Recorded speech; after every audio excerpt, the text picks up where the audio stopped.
A defiant Erdogan says it's not he, but the protesters themselves who pose a potential threat to democracy. They've been removing paving stones and breaking shop windows. Is this democracy?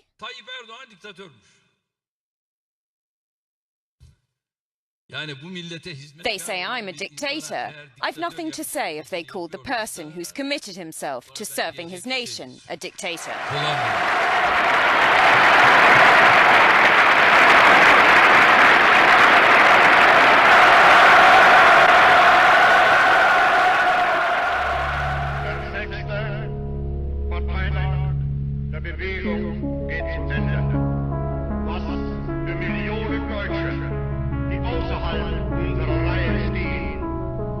Vielleicht nur als imposantes Schauspiel politischer Machtentfaltung gemeldet wird.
der Nationalsozialisten sind Parteigenossen.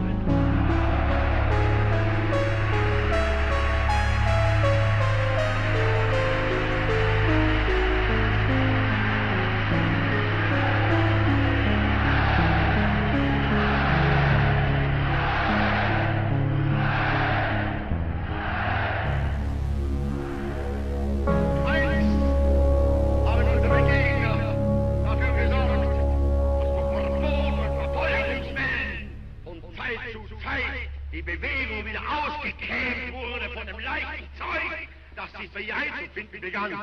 Heute müssen wir Selbstmusterung halten und abstoßen, was sich als schlecht erwiesen hat. Und deshalb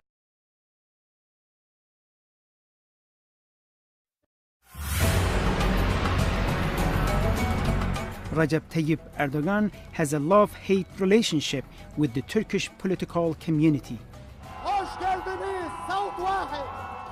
His friends and supporters say he's a hard-working, charismatic leader who has brought Turkey untold success. He became a celebrity, not in Turkey, even in Middle East countries.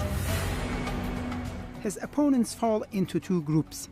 Some call him a dictator who is planning to establish an Islamic republic in Turkey. The others, his former comrades, accuse him of betraying their Islamic ideals. You are binding Turkey to the EU.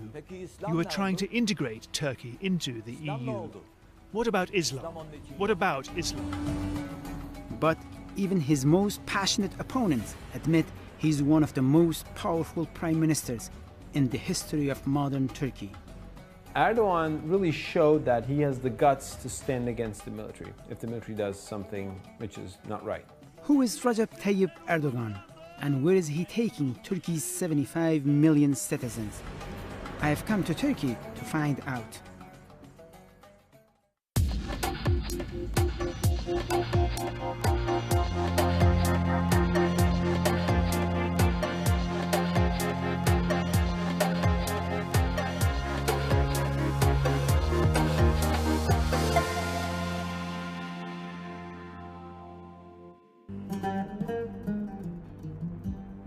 Turkey, the bridge between East and West, the largest and one of the fastest growing economies in the Muslim world. A country with deep ties to the East and ambitions to be part of the European Union. Over the past decade, Turkey has witnessed huge changes in its politics, its social fabric, and its relations with the outside world.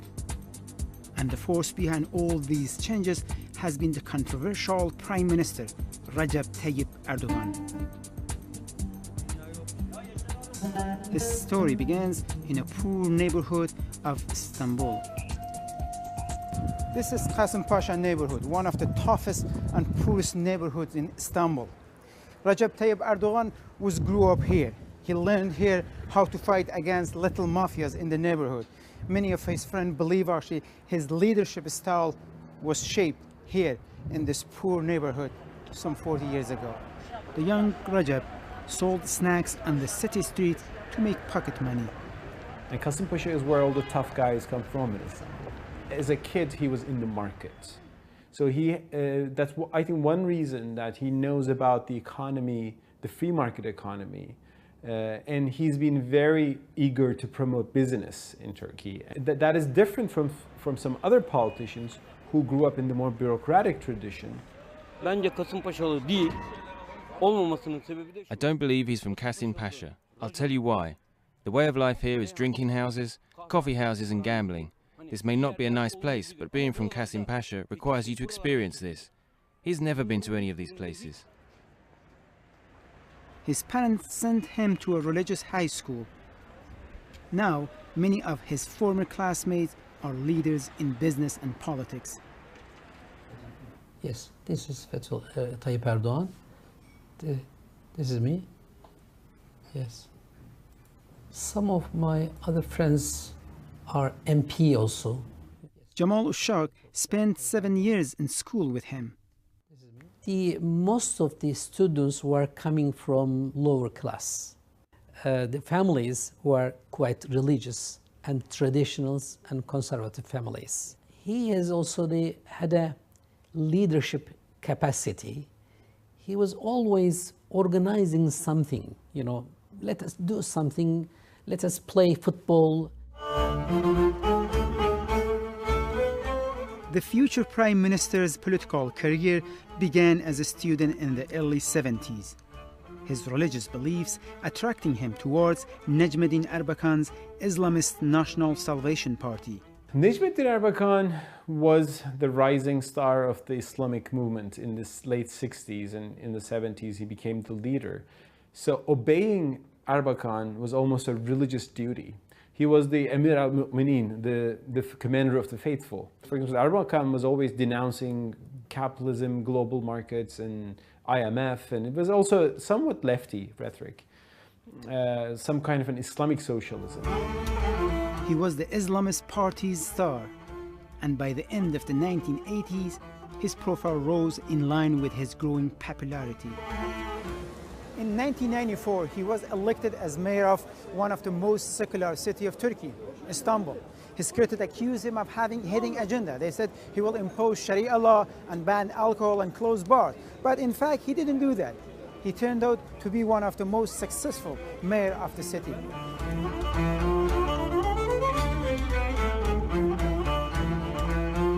This was the start of a turbulent era in Turkish politics. The new Welfare Party came to power in 1996, and the country had its first Islamist prime minister, Necmettin Erbakan. He angered the secular institutions, not least the military. Within a year, he was ousted and the party was banned. Meanwhile, party member Tayyip Erdogan was put on trial, accused of attacking secularism, and in 1998 imprisoned for 4 months.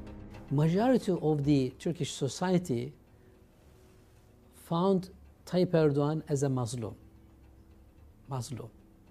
He was not guilty.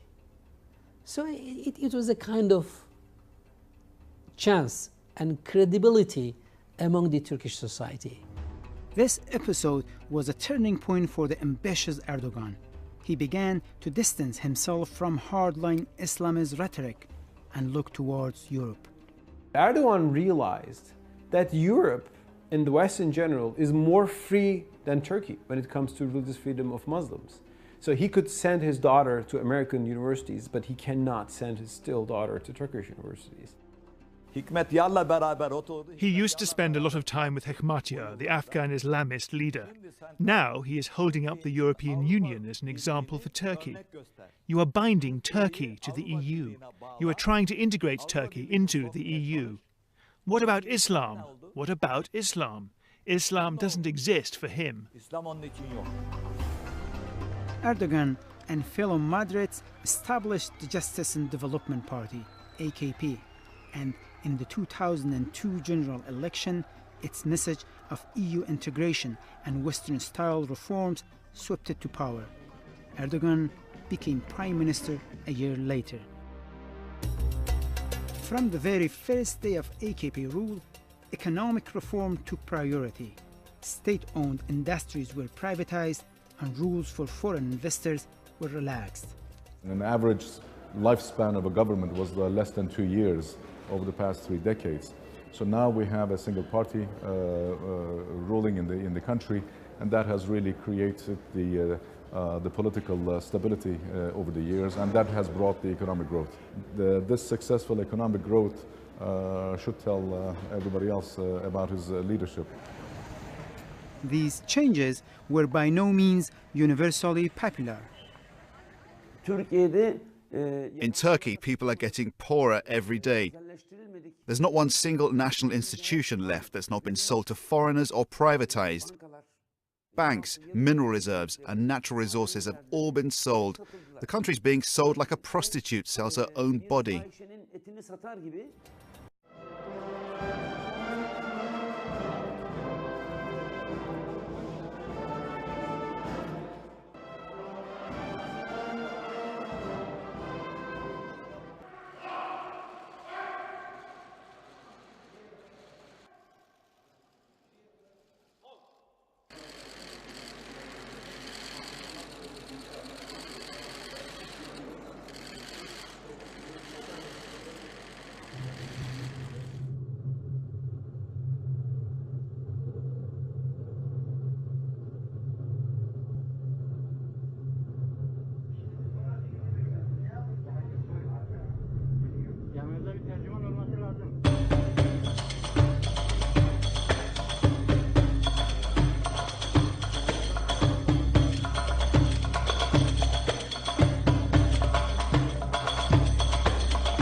The biggest civil uprising in the history of the Turkish Republic kicked off in Istanbul at 5 a.m. on Friday, May 31st.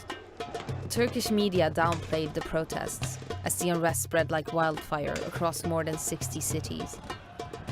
The footage showing police brutality against protesters shocked viewers around the world.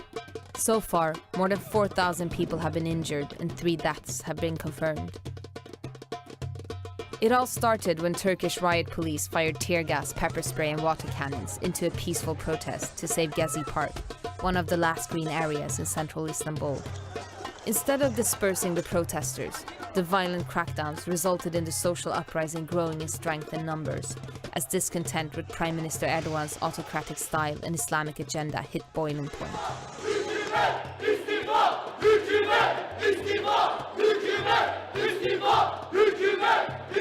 Upon landing in Istanbul, we jumped in a cab to see what was going down in Taksim.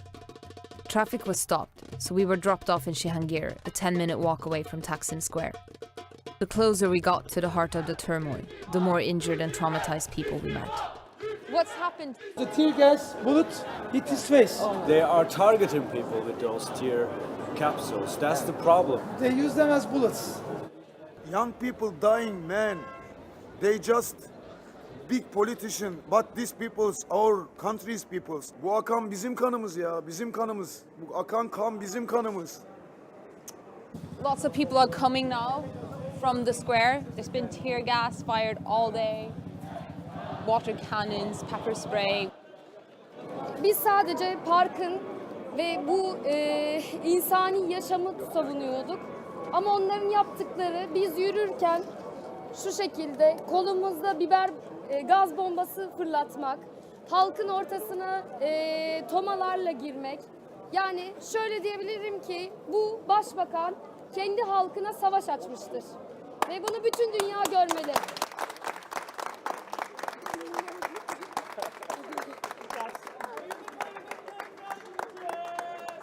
Direne, direne, kazanacağız. Direne, direne, kazanacağız. There are helicopters everywhere, police sirens, and despite people running away from the square, being injured, people seem to still be going. God, I can smell the tear gas now. Okay, let's do this.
While monitoring developments for us in Turkey is correspondent Dorian Jones. He joins us now by phone from Istanbul.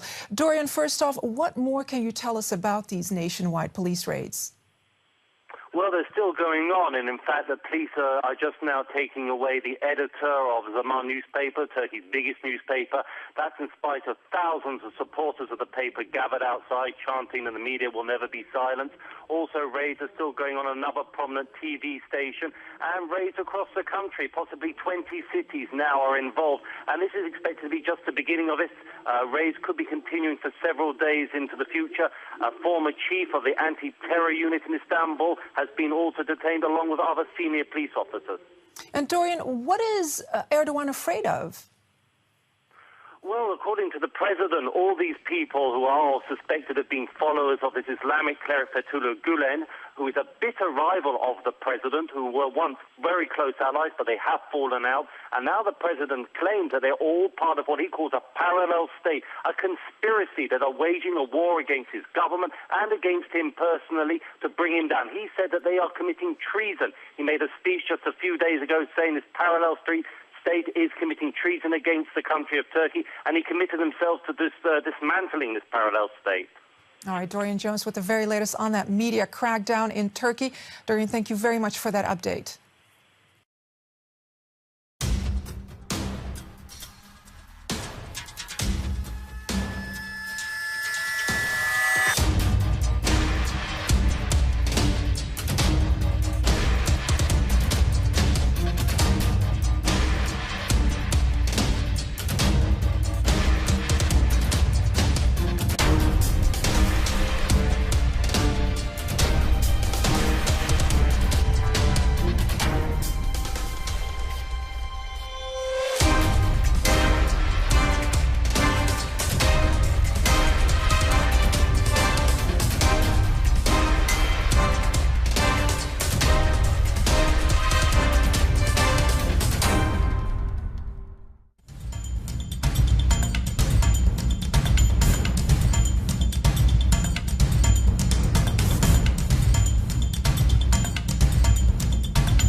political leader in this world who wasn't lied about on the internet or Twitter.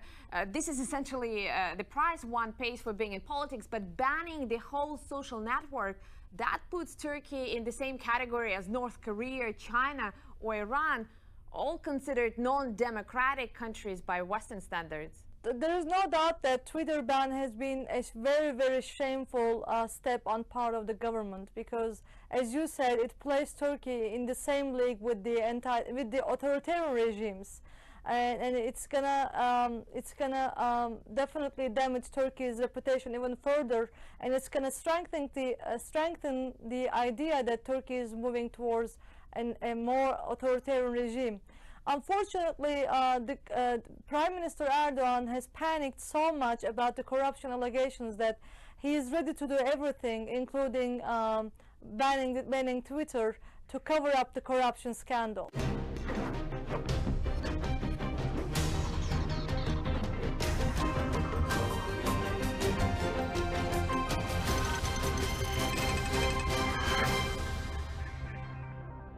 A Turkish court has overruled a ban on video sharing site YouTube. The court found that the ban violated freedom of speech and ordered most of its restrictions be lifted, apart from a block on some 15 videos. The court cited a previous ruling that struck down a similar ban on microblogging site Twitter. YouTube was blocked on March 27th in Turkey after leaked recordings of Turkish officials discussing a possible attack on neighboring Syria surfaced. Turkish Prime Minister Recep Tayyip Erdogan has already criticized the decision to scrap the Twitter ban, stating that the government would comply with the verdict, but that he did not respect it.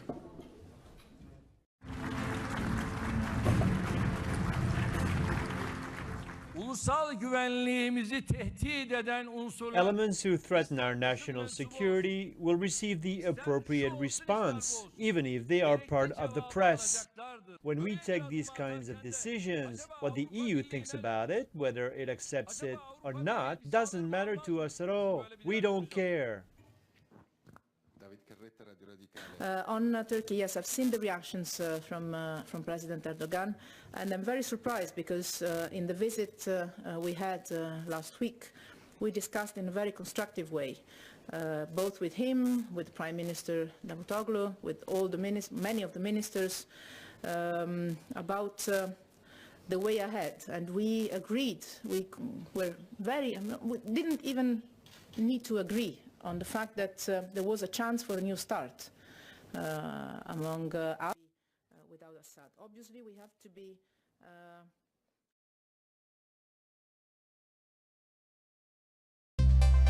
which is widely considered the first genocide of the 20th century, struck your own Armenian people. Turkish President Tayyip Erdogan said he condemned Pope Francis on Tuesday for comments that the 1915 mass killing of Armenians was genocide and warned him not to make such a statement again. Erdogan said in a speech to a business group, "We will not allow historical incidents to be taken out of their genuine context and be used as a tool to campaign against our country." Erdogan's comments are likely to put a focus on whether the United States, a traditional ally of NATO member Turkey, will eventually use the term genocide for the mass killings.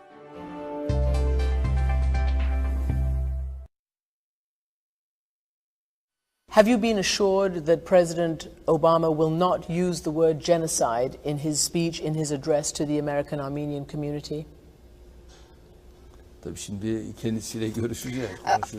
will be seeing him, we will be talking.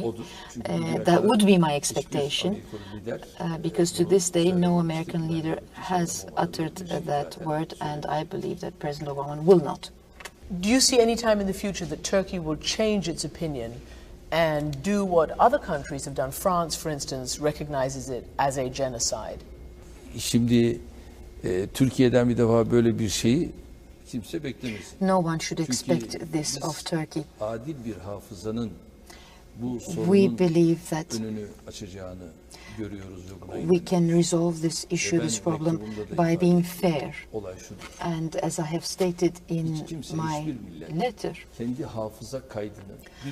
no nation, no people has the right to impose the way it remembers history to another nation or people. And Turkey does not try to do that, but no one should impose Turkey their own version of history. That is not something that we should be expected to The Armenian accept. genocide is a controversial subject, especially in Turkey, where the government firmly believes the actions of Ottoman Turks do not merit the term genocide. However, not only do historians and at least 25 countries believe it to be a genocide, but so does an unlikely coalition. Turkey has condemned the Russian President Vladimir Putin for calling the Armenian massacre genocide. The Pope called it a genocide. George Clooney called it a genocide. Wow. Putin, the Pope, and Clooney. Okay. For a start, kill, marry, fuck, respectively. That's the easiest round of that game I've ever played. That was very easy. Secondly, if all those people say it is a genocide, who says it isn't?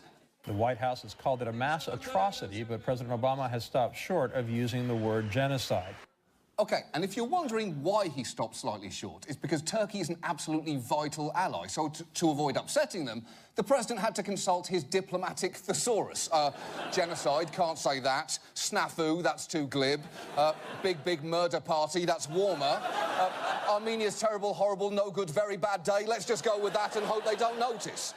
Still, President Obama being afraid of the G word is a little surprising, especially because Senator Obama was pretty comfortable with it. For those of you who aren't aware, there was a genocide that did take place against the Armenian people. It is one of these situations where we have seen a constant denial on the part of the Turkish government and others that this occurred. And apparently one of those other deniers is myself from the future. I know that because he came back and told me. I told him what he was saying made no sense. He just said Benghazi and left. I don't know what any of it meant. The president has even tried to come up with a semantic workaround. On Thursday, he put out a statement reading, "I have consistently stated my own view of what occurred in 1915, and my view has not changed." And he's released the same statement, almost word for word, on every anniversary of the Armenian genotrocity. It's like every year he's playing a game where the secret word is always genocide. It's like the most depressing episode of Pee-wee's Playhouse ever. Muslims discovered the Americas more than 3 centuries before Christopher Columbus, Turkish President Recep Tayyip Erdogan has said. He made the claim during a conference of Latin American Muslim leaders in Istanbul, pointing to a diary entry in which Columbus mentioned a mosque on a hill in Cuba. Mr. Erdogan also said Muslim sailors arrived in America in 1178 inches. He said he was willing to build a mosque at the site Columbus identified.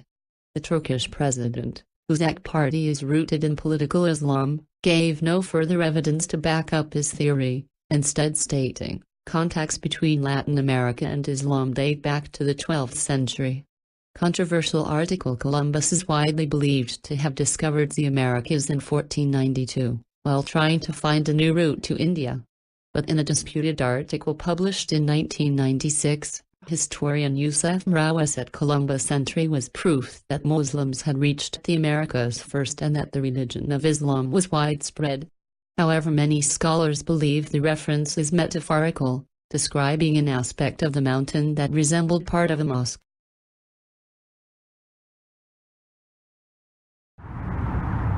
The Turkish president has unveiled his new presidential palace amidst huge controversy. Opposition politicians have mocked the extravagance of the palace, which has 1,000 rooms and is understood to have cost more than €270 million. They say it's evidence of the president's autocratic tendencies. Environmentalists are angry that the complex has been built on one of the city's best preserved green spaces and that hundreds of trees were cut down. It was originally planned as a palace for the Prime Minister, but once Erdogan stepped down as Prime Minister and was voted in as President, the plans changed.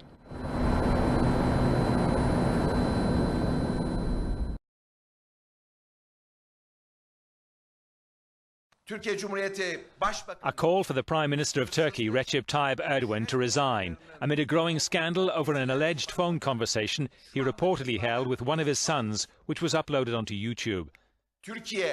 The country cannot move forward with this burden, added the spokesman for the main opposition party, the CHP. Last night, the PM held a meeting with the country's head of security. Erdogan has called the recordings a treacherous attack on his office and said he can answer any allegations. Last week, the government brought in a new law that allows authorities to block access to websites. The recording shows what are a series of conversations in which Erdogan purportedly tells his son to dispose of large sums of money on the day the news broke of a graft inquiry.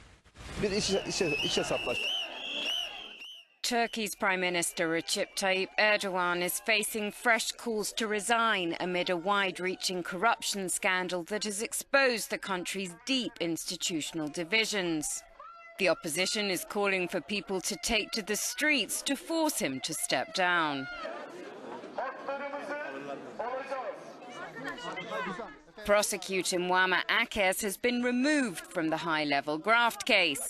In allegations that he provided in writing to Turkish media, he accuses the police of obstructing the investigation. But Turkey's chief prosecutor says Akes has been removed for leaking information to the media and failing to provide timely progress updates. Nothing can be covered up. Regardless of who the criminals are or whose children are involved, we won't allow the judiciary to be eroded. In any case, from all sides, whatever the judiciary requires, it will be done. Erdogan, who's just replaced half his cabinet with loyalists, says he believes he's the real target of the probe. And there are Turkish media reports that the corruption investigation could be set to reach members of his own family.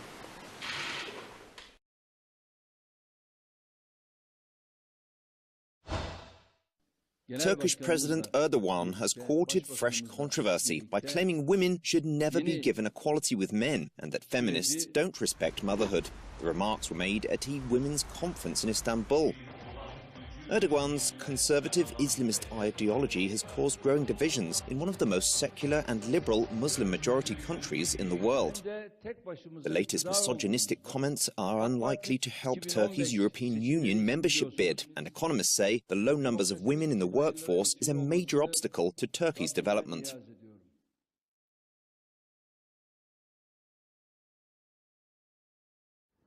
In a speech outlining the importance of chastity that wasn't made in 1950, but actually this week, Turkey's Deputy Prime Minister said that women should not laugh in public. To that, all the ladies around the country had one public response: utter defiance. Twitter has lit up with photos of Turkish women smiling under the hashtag Dirinkakaha, which means resist and laugh. Someone's cut a video of Turkish celebrity Saba Tuma showing her so-called unchaste side to the deputy PM.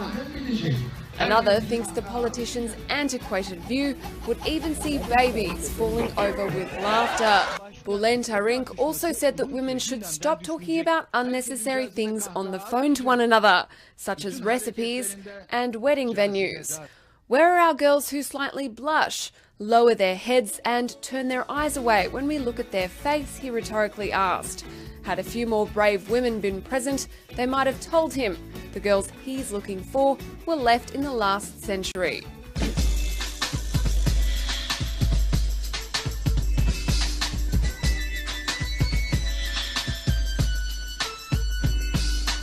One, two. Three into the four. Snoop Doggy Dogg and Dr. Dre is at the door, ready to make an entrance, so back on up, cause you know we're about to rip shit up. Give me the microphone first so I can bust like a bubble. Compton and Long Beach together, now you know you in trouble. Ain't nothing but a G thing, baby. Too low death niggas, so we're crazy. Death Row is the label that pays me. Unfadable, so please don't try to fake this. But back to the lecture at hand. Perfection is perfected, so I'ma let them understand. From a young G's perspective. And before me dig on a bitch, I have to find a contraceptive. You never know, she could be earning her man and learning her man, and at the same time burning her man. Now you know I ain't with that shit, Lieutenant. Ain't no pussy good enough to get burned while I'm offended. Yeah. And that's realer than real deal Holyfield. And now you hookers and hoes know how I feel. Well, if it's good enough to get broke off a proper chunk, I take a small piece of some of that funky stuff. It's like this and like that and like this and it's like that and like this and like that and it's like this and like that and like this and Drake creep to the mic like a fan. Well, I'm peeping and I'm creeping and I'm creeping, but I damn near got caught cause my beeper kept beeping. Now it's time for me to make my impression felt. So sit back, relax and strap on your seatbelt. You've never been on a ride like this before. With a producer who can rap and control the maestro. At the same time with the dope rhyme that I kick. You know and I know I flow some old funky shit. To add to my collection, this selection symbolizes don't take a toke but don't choke. If you do, you have no clue of what me and my homie Snoop Dogg came to do. It's like this and like that and like this and it's like that and like this and like that and it's like this. And who gives a fuck about those? So just chill to the next episode. Yayınımıza hoş geldiniz. Mr. President, you are welcome on Al Usal TV station. Bashar Assad, the president of Syria, which is in her third year of crisis, spoke to a Turkish television for the first time since the beginning of the crisis. Assad answered the questions of Ulusal Kanal chief executive Adnan Türkkan and Aydınlık newspaper columnist Fikret Akfırat, and evaluated Turkish government's Syria policy, which has ranged 118 degrees. Syrian President Assad accused President Tayyip Erdogan of lying. If Erdogan claims that he put forward proposals to solve the problems in Syria, then what's the relationship between those proposals and supporting the armed groups? Today, Erdogan is recruiting armed groups with Qatari financing, providing them with weapons, medical equipment, and other logistical support on Turkish territory, and then sending them into Syria. Erdogan lies and uses those proposals as a mask.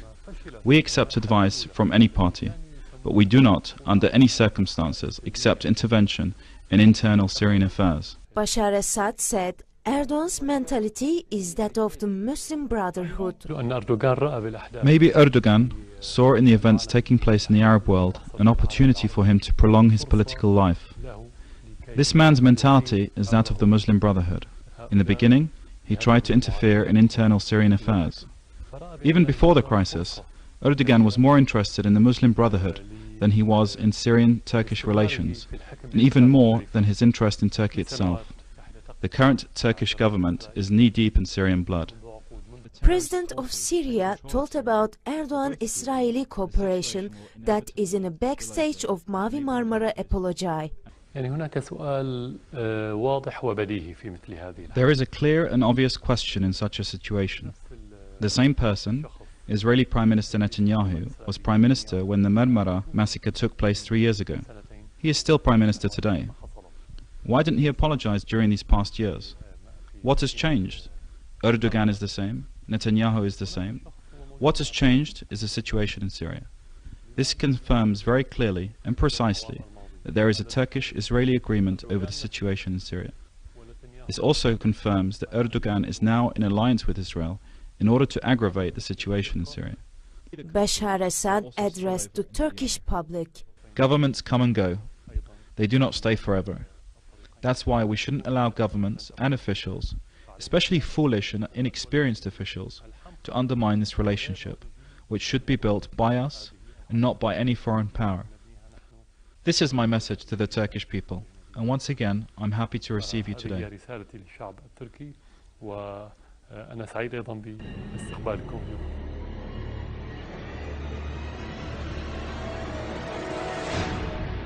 Death and destruction. We're going to keep increasing the pressure on the Assad regime and working with the Syrian opposition. The Prime Minister has been at the forefront of the international effort to push for a transition to a democratic Syria without Bashar Assad. We both agree that Assad needs to go. He needs to transfer power to a transitional body. That is the only way that we're going to resolve this crisis. And we're going to keep working for a Syria that is free from Assad's tyranny, that is intact and inclusive of all ethnic and religious groups, and that's a source of stability, not extremism. Bizim derdimiz otokratik bir rejimden bir diktatörlükten Suriye'yi kurtarmaktır. Bu da öyle zannediyorum ki demokrasiye inanmış tüm ülkelerin ortak sorunu. Bunu başarmak için bu yolda gayretimizi sürdüreceğiz.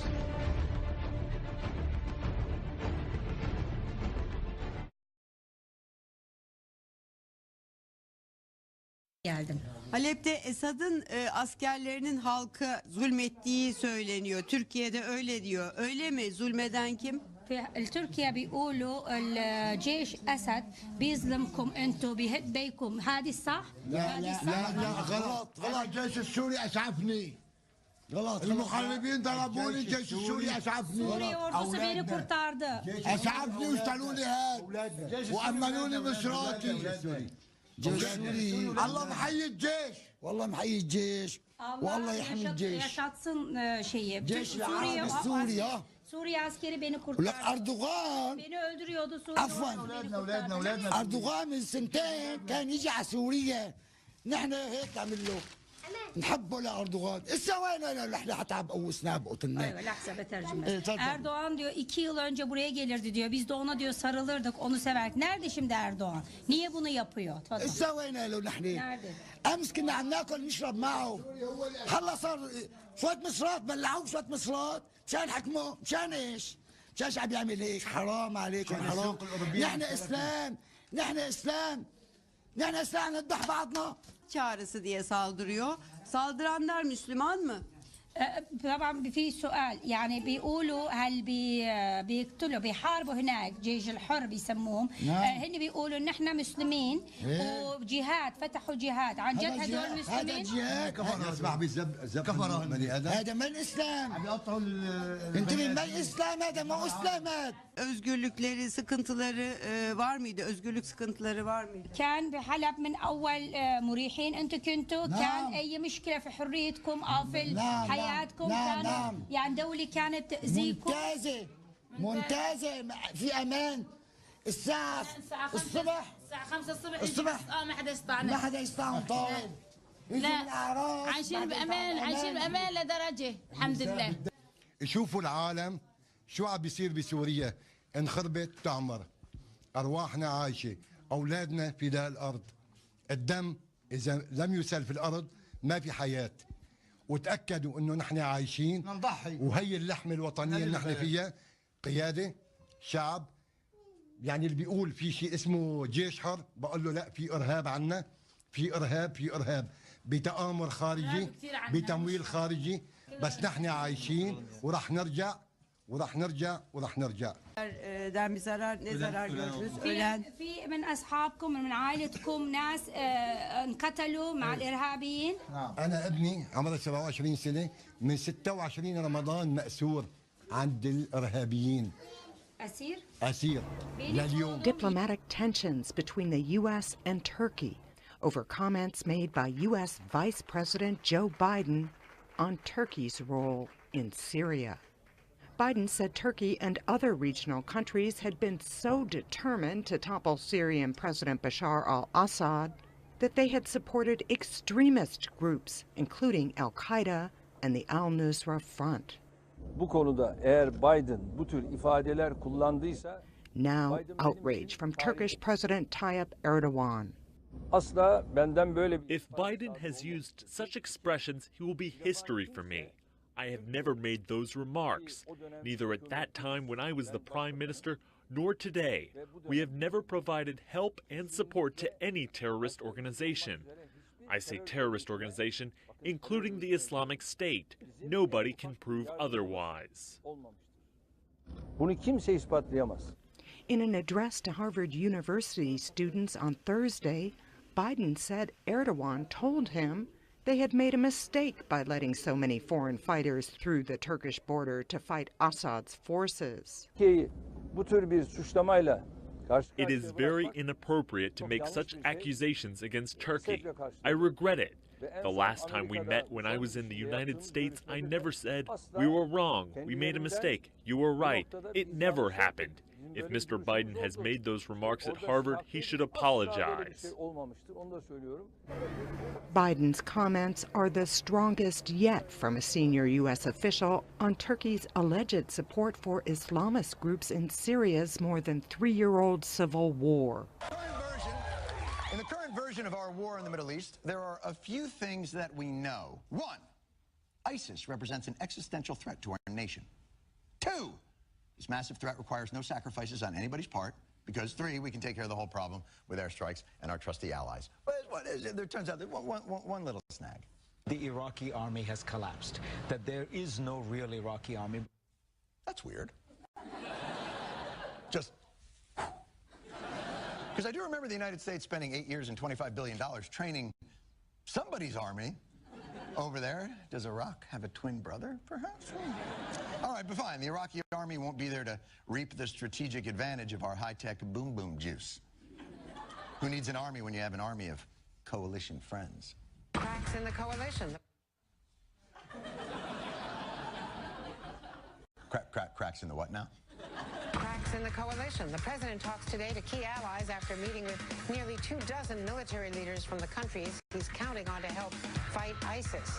But are they all willing to pull their weight? President Obama is there to give a few attaboys, some slaps on the back. Thanks for joining the coalition. Thanks for your support. The allies don't want to fully commit to defeating ISIS unless they get a meet and greet with the president? What are they, 14-year-olds at a Justin Bieber concert? All right, maybe the coalition isn't as strong as I thought it was going to be. Anybody going to step up? We're learning that Turkey is now going to let the U.S. use its air bases as a base for launching those airstrikes, both in Iraq and Syria. That's what I'm talking about. Turkey, I always knew. It's one country. You can always count on Turkey. Good old Otto, man. Ataturk. I knew you guys would come through with the... What's that? Really? One day later? Turkey is denying reports that the U.S. can use its bases for airstrikes. Can't use the bases. What the hell, Turkey? You know we're all about the base. About the base. We're all about the base. No rebels. We're all about... Why wouldn't... I really lack a tremendous amount of rhythm, don't I? It was hard for me even to perform, let alone how hard it must have been for you to watch. I hope your children are already asleep.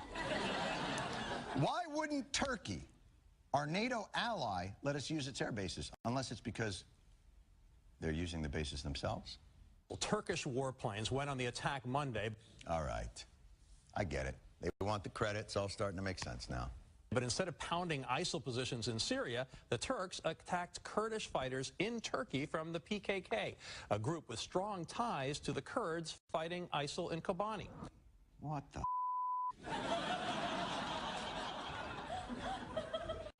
So while over in Kobani, we've been bombing ISIS to help the Kurds, our good friend Turkey has at the same time, just a few miles away, been bombing Kurds, thereby helping ISIS. That was never in risk. What? Why? Because the PKK were shelling military outposts in that area. The Kurds extremely upset about Turkey not allowing Kurds into Kobani to help the group there fight ISIL back. There was a very brutal, 30-year insurgency where Kurds were trying to fight the Turkish army to create their own independent state. I'm starting to think that the British just going in there and drawing a bunch of lines and saying, good luck, everybody, wasn't such a great idea. Isn't there anyone out there who just wants to go in and fight some ISIS? Members of a motorcycle gang from the Netherlands have traveled to Iraq to help Kurds there fight ISIS. The bikers went to Iraq to, quote, exterminate the rodents of ISIS.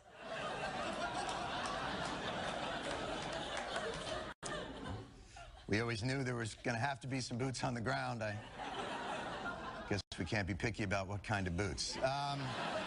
We'll be right back. The events in Syria are being closely followed in neighbouring Turkey, and they are increasingly creating tensions there. Ethnic Kurds living in the southeast of Turkey are accusing the government of, in effect, helping al-Qaeda in Syria by allowing militants to cross the border. Turkey denies that. The Turkish support for ISIS continues as thousands of ISIS gangs have crossed the Turkey border into ISIS areas on September 14th, just before the renewed heavy attacks on Kobani. While in Antab, Turkey, a hospital was built for the treatment of ISIS members.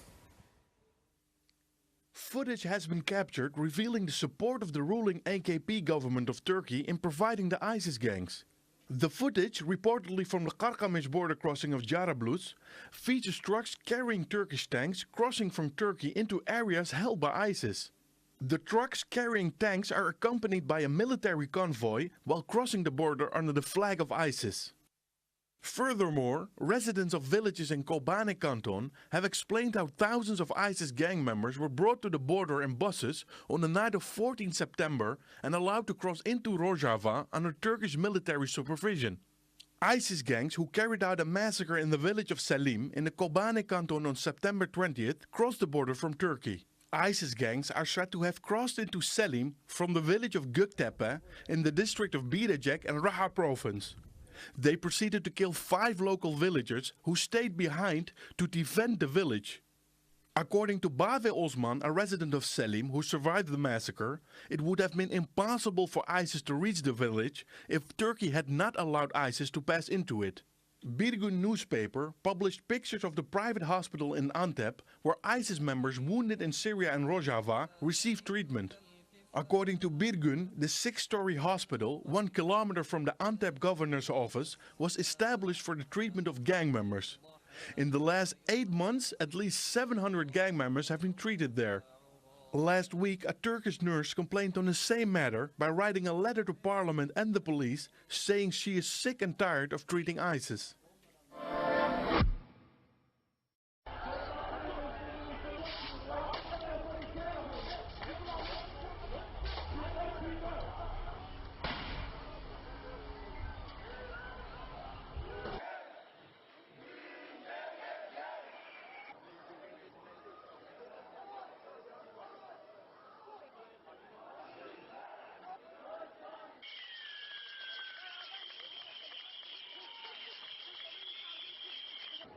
Şu an yaşanmakta olan pis bir savaş provokasyonu. Türkiye halkı ile Suriye halkı arasında hiçbir husumet yokken AKP iktidarı ülkemizi ABD emperyalizminin çıkarları uğruna komşumuz Suriye ile savaşa sürüklemeye çalışıyor.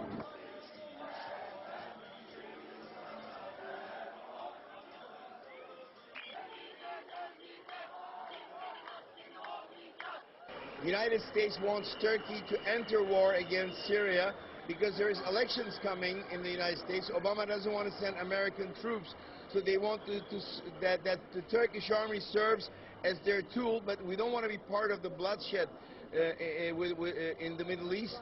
We want to live peacefully with our neighbors.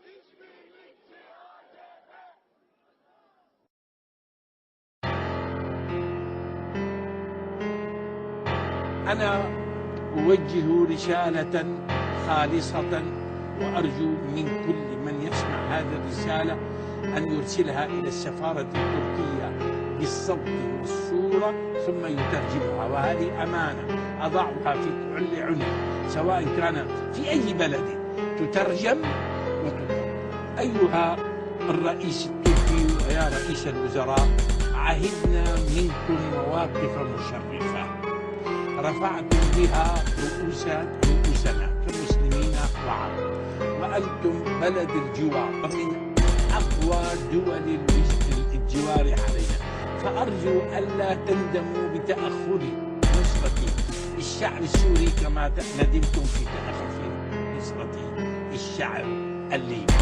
أنا أقدر الموقف السياسي وأعلم مقدار الضغوط ومقدار الحرج في اتخاذ مثل هذه القرارات، لكنكم بجوار الشعب السوري وأرجو أن تقفوا عاجلا غير آجل مع هذا الشعب الذي لا ينسى وقفتكم، واتخاذ كل الأساليب في الضغط على هذا النظام لاستجابة المطالب الشرعية الحقة. وأنت أيها الأستاذ الفاضل يا أرجو لقد أنت تعرف حقيقة هذا النظام.